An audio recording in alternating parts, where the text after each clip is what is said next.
Thanks for joining me for Discovery Museum Read Aloud Time. This is Dr. Diane, and we are going to start today by reading Moonrope, Un Matza a la Luna by Lois Ehlert.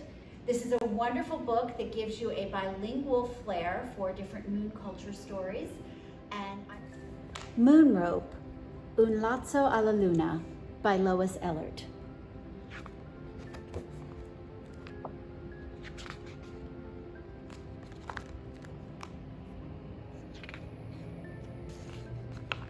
So we're going to start with our moon.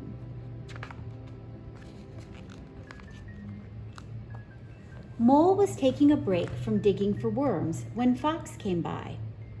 "Mole," he said, "if you could have anything in the world, what would it be?" "Worms, worms, more worms," Mole said. "What about you?" "I want to go to the moon." "The moon?" Mole gulped. "How?" "I'll think of something," said Fox, and he ran off through the grass. Fox liked running through the grass. It tickled his fur, and that gave him an idea. Why not make a rope of grass? With the loop at one end, he could hitch it to the tip of the moon and climb up. Fox ran back. "Mole, I've got it! Both of us can climb to the moon on my rope." Mole blinked. "Both of us?" "There are big worms up there," said Fox. "Huge!"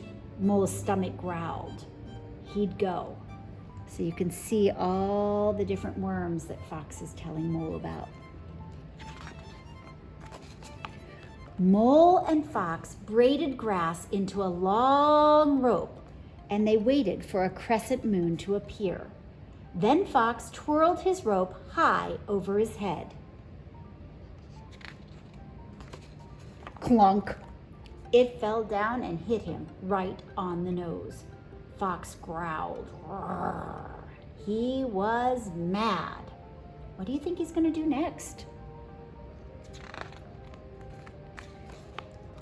"Maybe the birds would carry our rope," said Mole. But the birds didn't want to go to the moon. "Just hitch this rope to the tip," said Fox. "We'll do the rest." So the birds took the rope in their beaks and they flew up, up, up into the sky. Mole and Fox waited. Do you think they're going to make it to the moon? When they returned, the birds said, "Your rope is ready." Fox started climbing, paw over paw, eager to be the first on the moon. Mole followed, claw over claw. Fox kept his eyes on the moon, but not Mole. He kept glancing back to earth. Suddenly, Mole's claws slipped. He fell through the air, down, down, down. Poof! Mole landed on a bird. They had been following the two climbers. Mole hung on tightly as he was carried back home. He hoped to land unnoticed. But all the creatures were watching. They laughed at Mole. "Maybe you didn't slip," said Snake. "Maybe you let go on purpose so you could come back home." Mole was upset by all the fuss. He ran away and dug a deep tunnel. He stayed there for a long, long time. To this day, Mole prefers to come out after dark, moving quietly in the moonlight, avoiding the other creatures. And he never, ever listens to a fox. But what about Fox? Did he make it to the moon?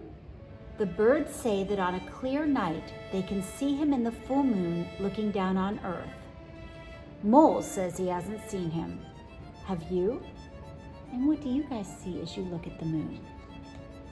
Do you see faces? Do you see shapes? Often when people look at the moon, they see different shapes and different creatures in the craters from the night sky.